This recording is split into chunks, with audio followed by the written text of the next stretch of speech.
Welcome to Heavy Strategy, the show which is more about questions than actually giving you answers. We're trying to help you think about the problem and come up with your own questions that relate to your situation. Johna and I want to have a difficult topic today, and it's about AI and the regulation that we've seen emerge around it. And Johna and I have very divergent attitudes around this. So I want to put a trigger warning in here to start. This whole topic of regulation touches on politics and geopolitics. You can't get away from it in the current era. And it also touches on society. Is AI a societal issue? And because it's a societal issue, is it a political issue?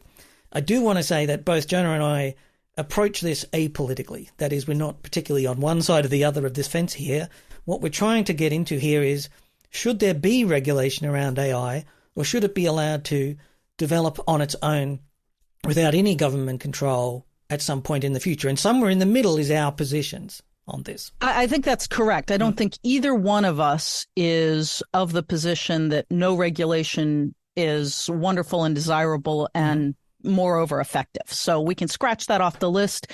If you're listening to this and you're saying, hey, I'm a free market libertarian. Well, as Greg said, there was a trigger warning there. Sorry about that. But we do think that regulation has a place in society, yes, generally speaking, and very likely in the special case of AI. Yeah, that's right. And I mean, if you are a absolutist around this, that companies should be able to do whatever they want and the market will decide, just remember that if you didn't have the appropriate health body in your world, in your country, in your jurisdiction, or the water control board that makes sure your water is clean, your water would not be clean and your food would not be healthy because those companies would use the cheapest possible food. Don't get me started, Greg. The usual response is, I don't need no stinking government. I'll collect my own rainwater. So but, as you said, we are not going to be political on this one. That's exactly right. The traffic rules exist to protect everybody, not just you.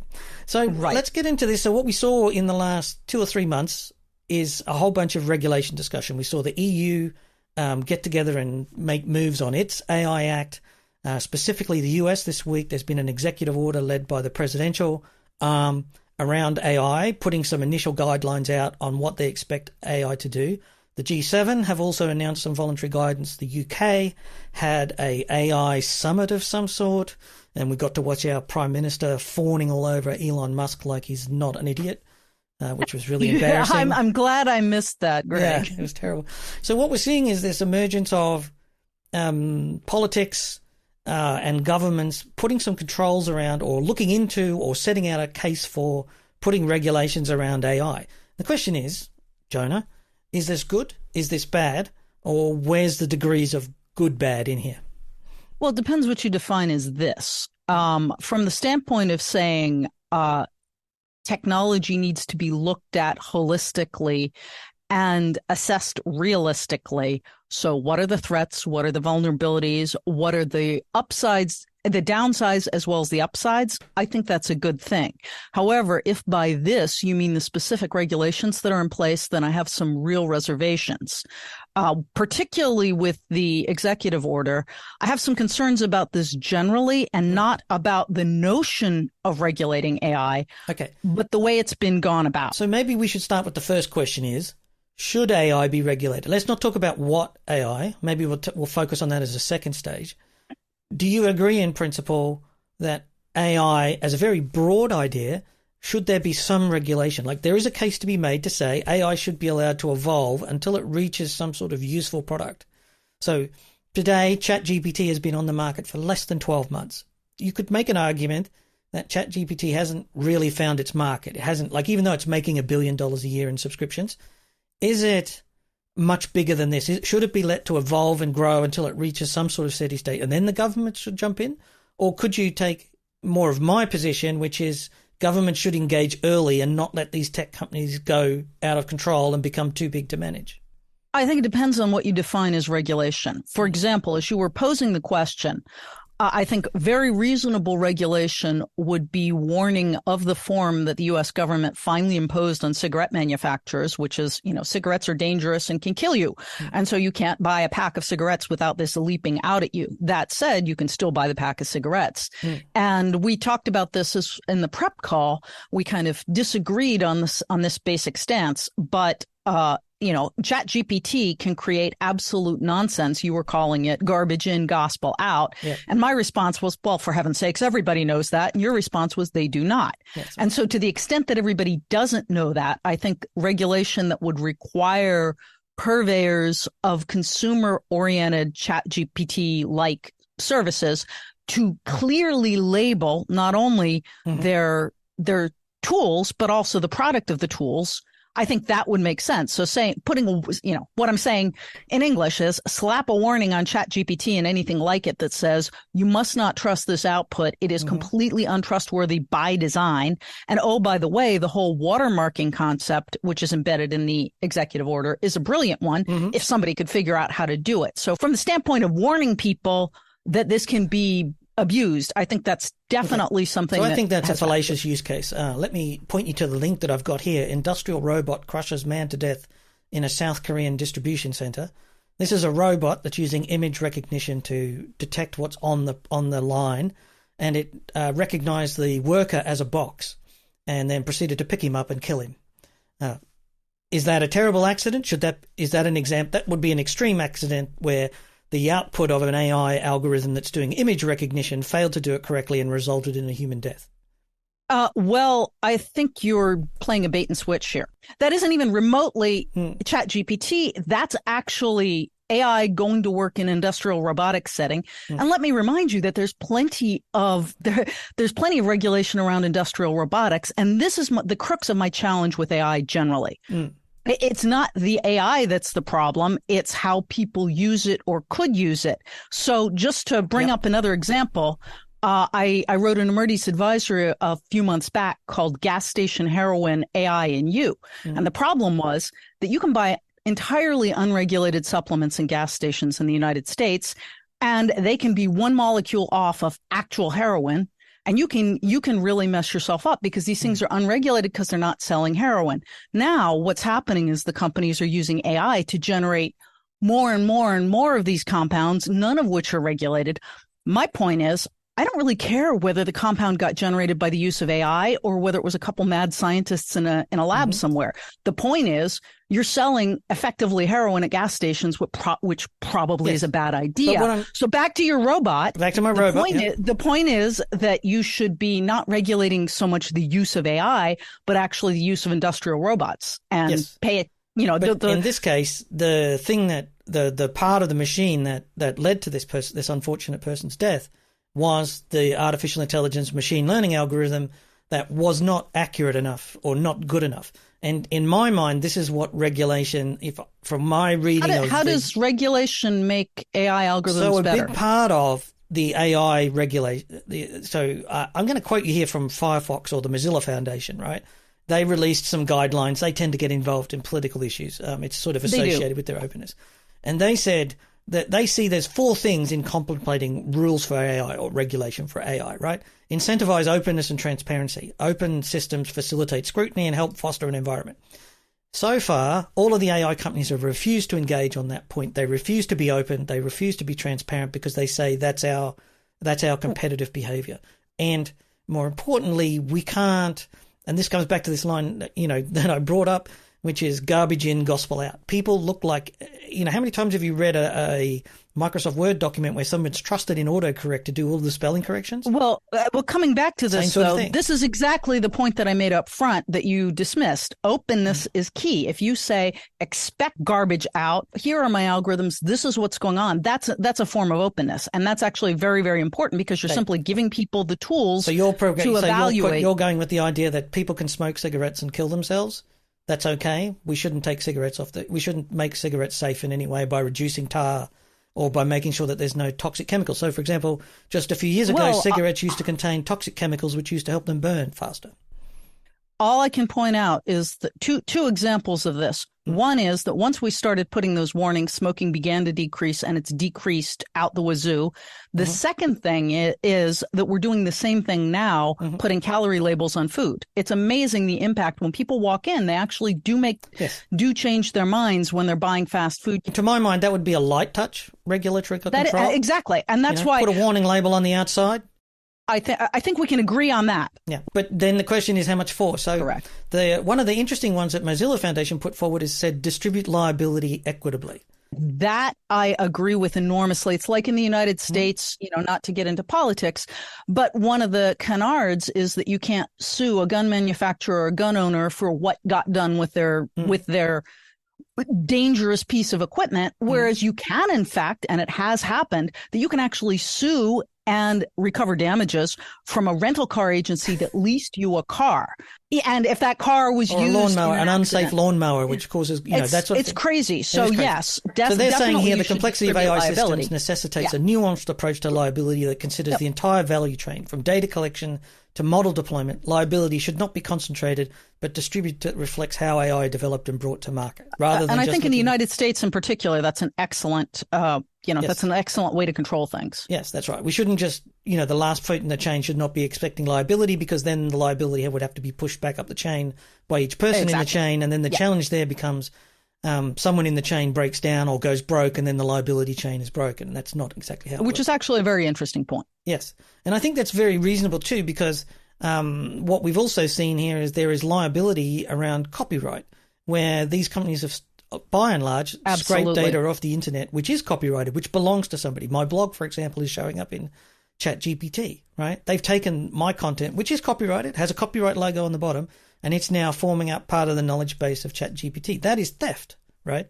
But more importantly, what happens if I'm wrong, right? What if I've written an article which is deliberately... There's actually, side note, there's actually a wonderful book out, which is an AI generated book about mushroom recognition. And as everybody knows, some mushrooms can be extremely toxic. And in this book, it's AI generated. One of the tests that they recommend to find out if a mushroom is toxic is eat it. And this book looks exactly like a legitimate mushroom book. I read that and just went, that is the least good advice I've heard about mushrooms in a while. Right.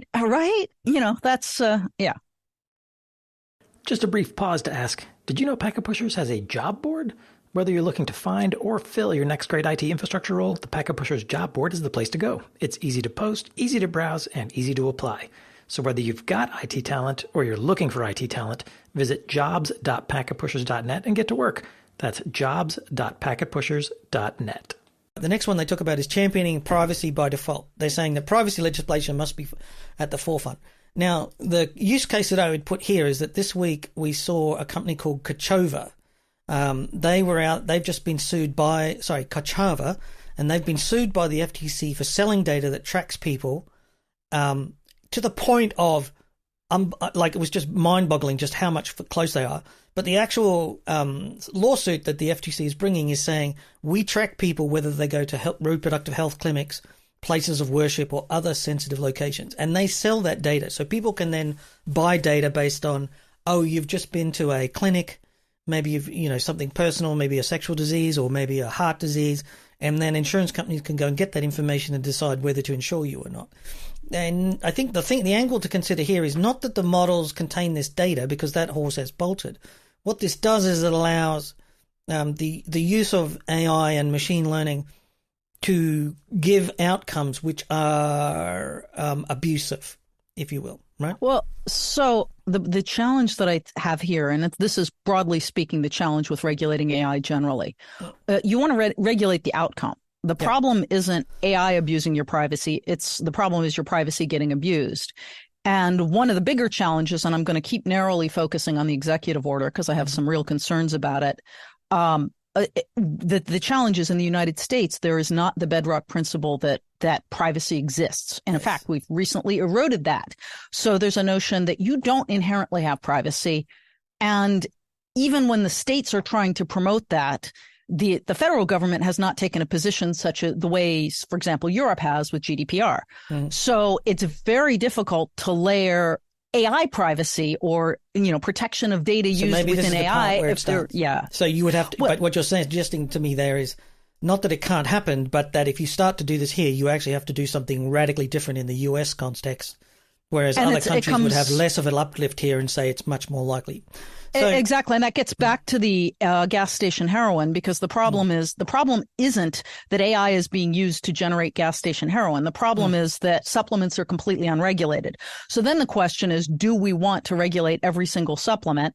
That's a whole different discussion. But the point is, it's the output. It's not it's a different way of looking at everything, not just AI. Okay. So now let me also, for the people who are radical transparency, saying you shouldn't have privacy, there's nothing to be privacy. Next time you go to a public toilet, I want you to imagine glass windows in between each toilet.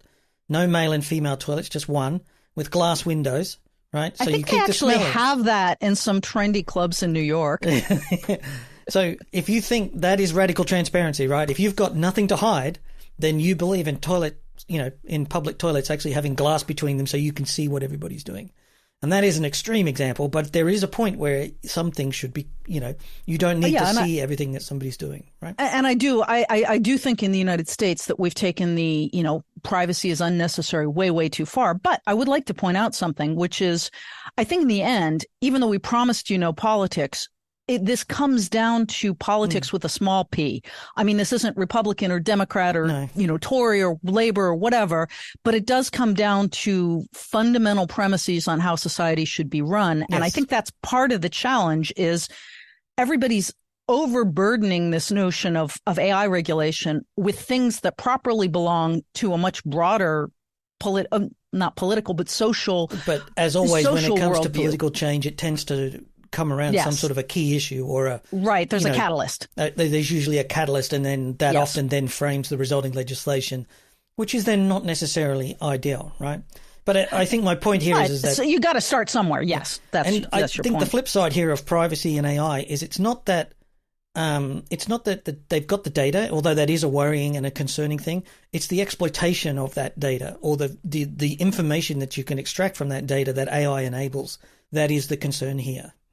Now, to be sure, there are going to be nation states out there. So what we are seeing is the weaponization of this data collection. We've had nation states going around collecting data out of, stealing data for quite a long time now, as our cybersecurity was poor generally. And what we now know is that they can now apply AI to that to find out. They could go to look for people who potentially could be compromised as spies or people who've got access to classified information and stuff like that. Or at a much more relevant level, one of the things that we've been guiding clients on, and I think it's important to think about, is inside an enterprise, you probably have a data classification process well in place. You basically go through and you label your data. This is either sensitive data like PII or it's not sensitive data. Right. And you feel like you've controlled it with DLP. You're done. The challenge that AI brings to the table is that AI can recreate to a high degree of accuracy PII and other sensitive data from non-sensitive data or not sensitive data, which means that from an enterprise perspective, regardless of what's going on with the regulations, you need to be thinking about how you're going to address this problem because so what that actually means is that if you have a data classification scheme in place and you have AI anywhere in the organization, you have to go back and rethink what you're doing with data classification based on the fact that AI can recreate a lot of sensitive data without you even being aware of it. And that's a very major shift in thinking that enterprises need to make, again, regardless of regulation. Yeah. So in the FTC complaint against Kachava, which is being accused of selling way too much information, in this case, they're saying the data could be used to track consumers to a place of worship, thus reveal the religious beliefs and practices. The data sample identifies the mobile devices that were located at Jewish, Christian, Islamic, and other religious denominations' places of worships. They also then have data. They can then track you through to the place that you live. So they can track that you being in the same location over a period of time, which can reliably then be used as an identifier of this family residence that you live at. So they can now track your religious belief as well as where you live. And they then sell that information. So in the right hands of somebody who wants to persecute a particular subgroup, maybe it's homelessness, maybe it's addicts of some sort, you can actually find out where they are, what they live, things in the past. And this is what I'm saying is that AI enables this or allows you to take this up to another level, where before it was It absolutely does. But again, it's the same problem, which, again, the solution for enterprise organizations and for folks that are thinking IT strategy is to make absolutely sure that you have in place digital ethics and AI governance, because that exact problem existed 15 years ago. Once people started handing out work phones to employees, IT was then able to track wherever that phone went, and IT suddenly was able to notice, and this was read every email, read every piece of correspondence. Well, that part, that's 30 years ago, 40 years ago. But with the phone, you could actually be able to see something like, oh, gee, we have an employee who is in recovery who just walked into a bar, or at least his phone walked into the bar. And the question became, as an IT person, what is my obligation? Absolutely. None of these issues are new. Again, my point is it's not that this exists as an issue. It's whether AI changes the nature of the problem. But I guess the point that I'm trying to make here, Greg, is it's all well and good for governments to regulate. And again, I think bad regulation is worse than no regulation is kind of the way I would put it. Yep. However, as an IT organization, you don't have the luxury of waiting until good regulation comes along. You actually have to start thinking about how you're going to deal with these problems. So as you're listening to this, think about how you would handle these problems inside your organization. And I think one thing that really leaps out from the executive order is, even if you think you aren't using AI, you absolutely must have an AI governance in place. Well, the evolution we're seeing in the market in terms of productization is AI is being added to everything. Exactly. Microsoft Office, Salesforce, Slack, Dropbox, they're all using AI somewhere inside of that. And this has all happened very, very quickly. Typically, as I said, ChatGPT has only been around for 12 months. This has led to a whole new fashion amongst companies to add AI to their products somewhere. I'm sure, and you would make the point that AI has been around for 20 or 30 years and it's been creeping into various things. So, for example, this week, Cisco made an announcement that it's enabling its AI sales platform for resellers. So Cisco is now going to tell resellers using AI-enhanced technology to see Cisco doesn't have an AI product, but it does have an AI sales strategy. Cisco's been talking about building AI into its products and have been doing it for at least 15 years, actually closer to 20. So the point is, ChatGPT became the catalyst. So suddenly everyone was aware of the potential of this technology. And I'm going to reiterate my point because I think it's important. If you're listening to this and you're going, well, I agree with Greg, regulation is good, I'm glad they're regulating, or gee, I'm anti-regulation, I'm not so sure it's good. The bottom line is it actually doesn't matter, because if you're dealing with IT inside a company, you are going to need to agitate to have AI governance put in place, not next year, not next month, not next week, but maybe tomorrow. And in fact, if you look at the executive order, that's a flat out requirement. I'm not going to go into the details of the ways the executive order is extremely ambiguous, but the net result of its ambiguity is there's no possible way you can read that executive order and say that you're immune. Yes. However, because if you're using AI in any fashion, and my counter to your point here is saying, yes, bad regulation is bad. But my point here is that when we didn't put regulations around the internet around the 2000, we ended up with these tech companies running away into directions. And now we're trying to society wants to see controls around organizations like TikTok and Facebook and Google and their dominance in the market. But governments are really struggling because those companies have become far too powerful in some way, or their ability to hijack the democratic and the legal system and work it to their benefit. So there is an angle that you could take, and one that I'm thinking is what's being done here, which is governments are saying, in this case, we have to intervene early, right? We have to put in... Oh, that's absolutely what they're taking. Yes. It's just that the nature of the intervention is such, the example I'm thinking of, Greg, as you're talking about this is, oh my gosh, I have kids. Oh my gosh, the older one smoked dope once, so I'm going to lock the younger one in her room and she will never get to go out, never get to have friends, and never get to go to school. There's a level of overreaction to admitted harms of previous eras. And again, I'm not anti-regulation per se. I gave you some examples of where I could see it being highly valuable, particularly the distributed risk, which I love, and distributed liability. However, one of the concerns I have is reading through this regulation. It is extremely onerous in terms of what it imposes, not just on the AI companies. I took that more as a signal that government is serious about this. I think what you're seeing here is a signal from certainly the Western governments that they are saying, take this back to sort of fundamental purposes and redact it down to its basic. What it's saying is, we're not just saying be good people, right? It's not like don't make. Remember the old Google line of, don't be evil. Don't be evil. Right. Yeah. Which they no longer subscribe to because it just got unworkable after a period of time. If they had posted that, we know that the tech companies and the venture capital and the private equity people would have just ignored it and just gone right on and done whatever they want, and it wouldn't have achieved anything. So by putting some more clarified, forceful, possibly bad regulation in place is probably better than not doing anything at all or doing something very light touch. So basically, I think we've zeroed in on our respective positions. Greg says that bad regulation is better than none at all. In this and mine case, is that bad regulation can be worse than what it's attempting to regulate. Here's the kicker. It doesn't matter. No. You can side with Greg. You can side with me. But given where things are going in the U.S. and outside the U.S., the impact on anyone doing IT is that you're going to have to spin up an AI governance group and have it be more than just ticky-dot in the very near future, because keeping abreast of these regulations and the point at which they're going to start having teeth, right now they don't have teeth, but I'm sure we can all agree that's temporary.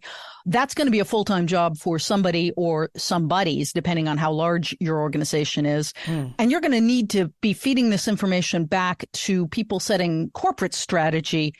That, you want to stay ahead of the corporate strategy, because if they're not aware of the implications of what they're doing, the company could get in a world of hurt. So fundamentally, you have to stay on top.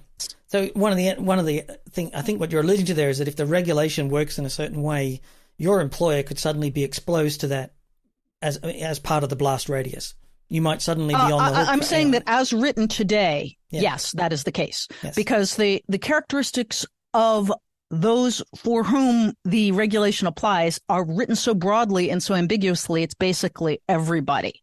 And so you don't even have a defense. So as maybe we said spreading earlier, liability starts in that. Your company has liability here. If you're using AI products, you're incurring at least some liability. And like it is with And if you are not using AI products or claim you aren't, check again, because you probably are. And so it's like cybersecurity. Up until cybersecurity, you could just do whatever. All you needed to do is do enough to say, we tried so hard. And now that's been clocking up, and the pressure on companies to improve the level of site. Now we've got this situation where the CISO from SolarWinds was now being sued. Now there are extenuating circumstances here and all that sort of stuff. But what we're seeing here is just this societal push to increase cybersecurity because it's a necessary thing. And coming back to that distribution of liability, I think the big thing that's changed in the past 2 years in cybersecurity is now we're seeing that the board is liable, senior executives are liable, and companies are trying to react by saying, it's not us, it's the CISO, but that's not working anymore. And I think that's what we're going to see with AI. So two things I'd like to see you take away is just remember that anything AI is garbage in and gospel out, unless you're there to say it's not. There's no question. If you think of autocorrect in Microsoft Word, AI is conceptually very similar. That's how I've often pitched it to boomers who don't understand AI. I said, look, it's just like autocorrect in Microsoft Word. Sometimes it's right and sometimes it's not right. And you have to be there to judge the decisions. The responsibility is still on you in that.